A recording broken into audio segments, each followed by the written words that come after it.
My name is Curtis Westland, and I'm with Yelm's FFA chapter, and I'm here to ask Chris. I'm the SSP of the Yelm Schwab. I'm here to ask him some questions about Schwab and what they do here. So we're going to get into the questions. First one is, how long has this Schwab been in Yelm? This Schwab has been located in Yelm since 2011 when we first broke ground. So certifications and training, it varies from each bay. So on the front side of my shop, we have my tire techs. So through that, we go through tire training, proper patching, noticing problems with tires, whether it be sidewall cracking or a separated tire.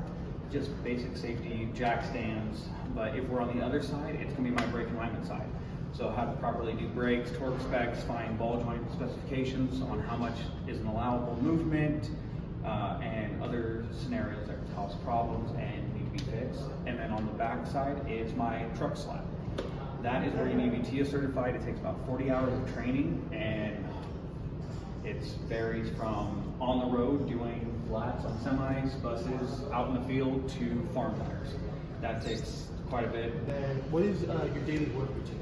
So my daily work routine is making sure my crew's safe. We're getting customers' needs met, not only what they want, but what we notice and what we can recommend to make them safe, whether it be brakes, shocks, alignment, new tires, anything along those lines. How does someone check, like at home, if they need to get their tires changed or rotated? So on their tires, you will see right before you get down to secondary rubber. So if you look at, like, say, this tire right here, we have little spots. That is the legal limit for the tire. If it is down to that or past it, that is when we recommend new tires. Also, another way to tell if you need your tires rotated, basically by your oil change. We go every 5,000 miles, same as when you get your oil changed.